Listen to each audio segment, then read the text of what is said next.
Faire des vidéos, c'est bien. Mais pour faire des bonnes vidéos, en tout cas des vidéos qui sont regardées, il faut un bon audio.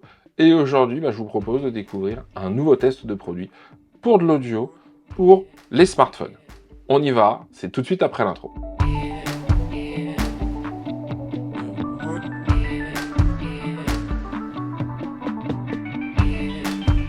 Bonjour et bienvenue sur la chaîne Les Tests de Cyril.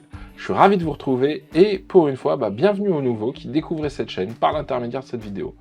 Ici, on parle de tech, audio, photo, vidéo, d'Apple, de plein de choses variées, de maisons connectées, domotique, tout ce qui peut me passer entre les mains et que je trouve intéressant de vous partager. Parce qu'ici, c'est une chaîne de partage. Et je suis très heureux de vous retrouver pour cette nouvelle vidéo. On va parler d'audio. Vous savez que j'aime beaucoup l'audio. J'ai un podcast. J'adore tester des micros, etc. Et il y a une chose que je dis pas assez, c'est pour vous, peut-être au quotidien, vous faites des visios avec votre smartphone. Vous pouvez faire des vidéos avec votre smartphone. Moi, je travaille dans l'immobilier, il y a beaucoup de personnes qui se filment sur les biens immobiliers, qui expliquent des choses, qui font des interviews aussi. Il y a plein de choses sur lesquelles la vidéo est hyper importante. Et pour avoir une vidéo qui est regardée et regardée plus longtemps, eh bien, il vous faut un bon audio. Et donc, parfois, les micros de nos smartphones ne sont pas assez près de notre voix ou ne sont malheureusement pas d'assez bonne qualité. Donc, pour améliorer ça, eh bien, il faut avoir un micro déporté. Alors, on peut utiliser un petit micro cravate, filaire, etc. C'est bien, mais c'est un peu limité. Maintenant, on a d'autres solutions. Moi, je vous en ai présenté pas mal. Je vous ai présenté alors des solutions. J'en ai une juste ici. Vous voyez là juste l'aimant, mais c'est le DJI Mic. Il est là, d'accord. C'est 2 transmetteurs et un récepteur, d'accord. Donc là, c'est en fonction, puisqu'il y en a un là et le récepteur est sur mon boîtier. Donc là, il y a un autre transmetteur avec un boîtier de recharge. C'est très bien. Ça vaut quand même 329 € en prix public. On peut le trouver un peu moins cher. Je vous ai présenté les Lark 150. Je vous ai présenté les Wireless Go 2. Donc, il y a plutôt pas mal de choix. Et pour les smartphones, je vous avais présenté un produit, le Comica, que j'avais pas trouvé extraordinaire, qui était correct, moins, d'accord. Et là, j'ai été contacté par la marque Pixel, d'accord, marque que je connaissais pour des panneaux LED, mais qui m'a contacté pour le test d'un microphone, de micro même, parce qu'il y en a deux. Donc là, j'ai le modèle pour iPhone, iPad, je vous ferai un petit point là-dessus. Et je vous présente tout ça tout de suite. Alors, je vais pas faire de vidéo du dessus parce que c'est le smartphone qui va me servir de maître étalon aussi. Donc, on va regarder ça, mais je vais essayer de vous le présenter au mieux. Donc, petit déballage rapide, petit déballage des familles. L'idée, c'est pas de faire trop long là-dessus. Ça s'appelle le Voicall M, d'accord? Et là, vous le voyez, made for iPhone et iPad. Pourquoi c'est intéressant? Parce que la connectique, vous allez voir juste après, elle est en Lightning. Petite ouverture des familles qui est plutôt bien, voilà, ça nous rappelle certains produits. Dedans, il y a le boîtier, et à l'intérieur, il y a quoi? Ouais, c'est intéressant, pourquoi? Parce qu'en dessous, j'ai quoi? J'ai un câble USB-A vers USB-C, d'accord? Pour la recharge du boîtier. J'ai les bonnettes, ça c'est très important les bonnettes, surtout si vous faites de l'extérieur avec du vent. Et un manuel d'utilisation. On va essayer de faire ça comme d'habitude, mais juste je vais regarder au niveau des spécifications. Donc au niveau des spécifications, eh bien qu'est-ce qu'on a de fourni? Alors, donc ça fonctionne en Wi-Fi sur le 2,4 GHz. Ça peut fonctionner pendant 14 heures avec une charge complète. Le temps de recharge est de 3,5 heures. La réponse en fréquence est de 20 Hz à 20 kHz pour les micros, ce qui est plutôt correct. La charge du boîtier se fait en 1h40. Le boîtier pèse 136 grammes. Le récepteur pèse 6,6 grammes.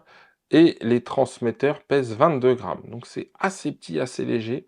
C'est même plutôt très très bien. Alors, je vais faire le tour déjà au niveau du déballage. Donc je vous ai montré les accessoires extérieurs, on va regarder ça après.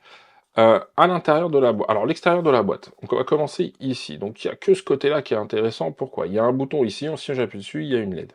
Donc là, hop, voilà, LED blanche. Ça clignote pas, ça veut dire que la batterie est chargée. Ça va clignoter si la batterie est déchargée, ce sera l'indicateur. J'aurais aimé avoir plus de LED pour avoir une indication plus précise.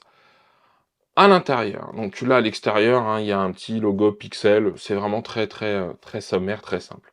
À l'intérieur, ici, donc, j'ai le récepteur qui va venir se mettre en Lightning. Il est très léger, je pense qu'il n'y a pas de batterie, il va fonctionner, il va prendre la batterie de votre iPhone. Et là, j'ai les transmetteurs. Donc voilà un transmetteur. Et franchement, c'est plutôt qualitatif, extérieurement comme ça à regarder. C'est tout plastique, c'est pas métal. La pince me fait un peu légère, mais si on fait attention, je pense que ça marchera bien. Un bouton REC ici, on va voir ça. Alors, REC, à voir, hein, je pense que c'est pas un bouton REC, mais le signe ferait penser que c'est REC. Et sur le dessus, donc là, j'ai les trous pour la partie micro, mais j'ai aussi un port mini jack pour y brancher un micro lavalier, par exemple.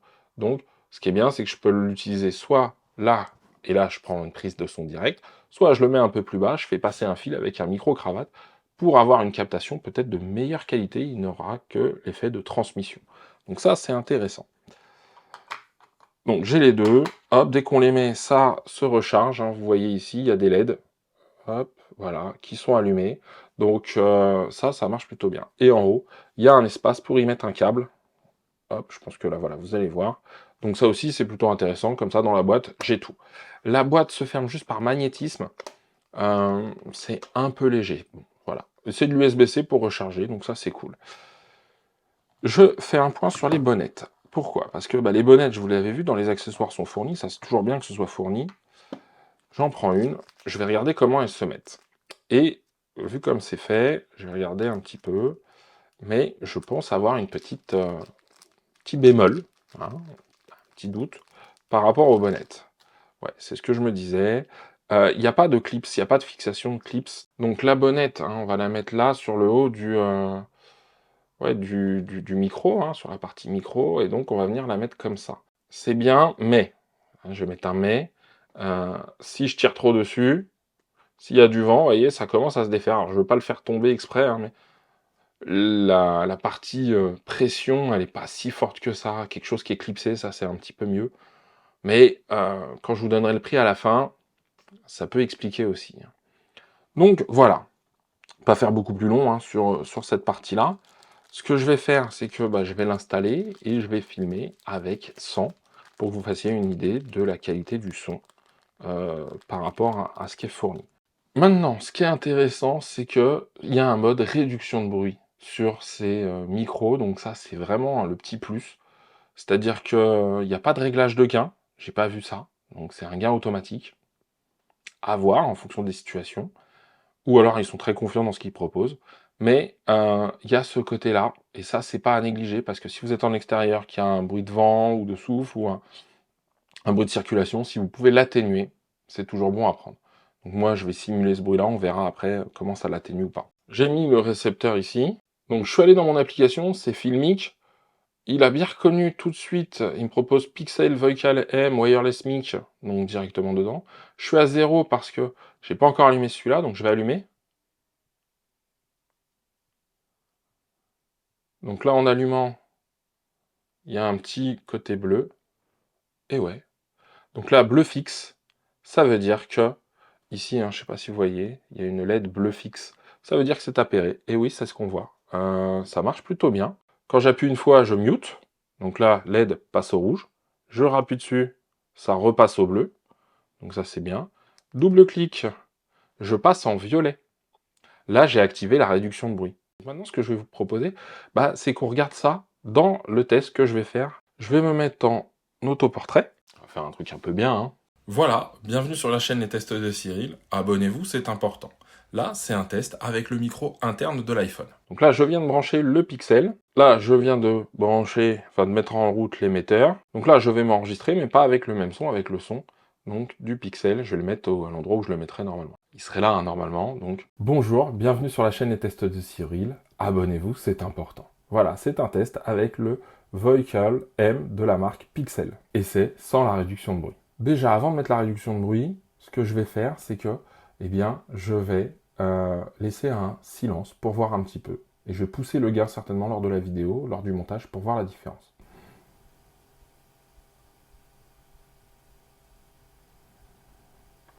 Ok, maintenant je vais activer la réduction de bruit. Pour activer la réduction de bruit, 2 clics. Et maintenant, donc, vous allez voir, est-ce que ça déforme ma voix? Donc, bonjour, bienvenue sur la chaîne Les Tests de Cyril. Abonnez-vous, c'est important. Voilà, c'est un test du Vocal M de Pixel avec la réduction de bruit. Et maintenant, je vais laisser un silence, je vais pousser le gain pour voir si, la réduction de bruit fonctionne bien.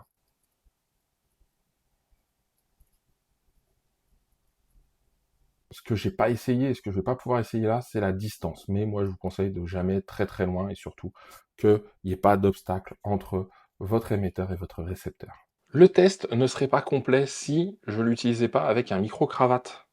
Puisqu'il a un port jack, je vais l'utiliser avec un micro-cravate. Donc là, j'ouvre, hop, c'est du TRS, hein, donc soit vous avez un adaptateur, soit vous l'avez pas. J'utilise mon micro-cravate Rode, hop, j'allume. Donc là, je mets le micro-cravate au même endroit, voilà. Donc, test du Pixel Vocal M avec un micro-cravate de la marque Rode pour voir si la différence s'entend par rapport à une prise directe avec le transmetteur.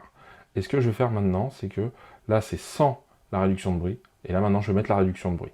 Et donc là, avec la réduction de bruit, donc test du Vocal M de Pixel avec le micro-cravate Rode et eh bien, nous sommes avec réduction de bruit cette fois-ci. Voilà, j'en ai fini avec les 3 tests que je voulais faire et comme ça, vous allez voir, il n'y aura pas de traitement. Juste, je vais normaliser le gain s'il y a besoin, mais c'est tout. Mais je ne vais pas mettre d'effet dessus en plus. Comme ça, vous aurez le son brut de brut, il n'y aura même pas l'isolation vocale que j'utilise, moi, quand j'utilise cela, pour avoir un son, je trouve, de meilleure qualité et moins d'écho sur la pièce. Alors, je viens de faire une écoute au casque de ce que vous venez de voir, et je me dis qu'il faut que je fasse un dernier test. Je fais ce test parce que je veux essayer un peu différemment la prise de son, et je vous explique après dans la conclusion sur le produit directement. Alors là maintenant, je suis pas exactement sur la même façon de prendre le son. Je le montre à la caméra ici, hein. Voilà. J'ai pas mis contre moi le récepteur, pardon. Je n'ai pas mis contre moi le transmetteur. Je me mets ici parce que je veux pas l'avoir en dessous. Je veux vraiment l'avoir proche de la source et pas exactement au même niveau.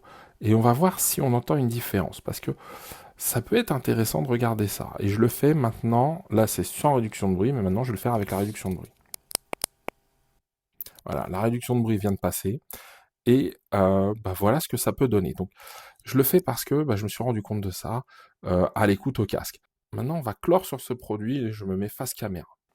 Alors, on arrive à la conclusion et dites-moi dès maintenant, dans les commentaires, quel est le test, quelle est la forme qui vous a le plus plu, où il y avait le meilleur son. Encore une fois, il faut avoir du bon son, c'est ça qui est important. Je fais un rapide tour, ça c'est très classique, boîtier de recharge, l'autonomie m'a l'air bien, ils indiquent pas de distance, hein, j'ai vérifié, il n'y a pas de distance d'utilisation. Moi je pense qu'il faut rester vraiment dans l'axe dès qu'il va y avoir des obstacles entre l'émetteur et le récepteur, ça va craquer et tout ça, même avec des micros bien plus chers, ça me le fait, donc je vois pas pourquoi avec cela ça serait pas le cas. C'est tout en plastique, ça permet d'être léger, c'est plutôt correct, c'est juste ce qu'il faut. La taille est un peu élevée par rapport au Comica qui était plus petit. Il y a des bonnettes anti-vent. Ce type de bonnette, je doute pas que ça marche bien, je dis juste que moi le doute c'est que ça tienne. Maintenant, c'est très correct. Pourquoi je dis que c'est très correct? Parce que ce produit-là, vous le trouvez à 100 €.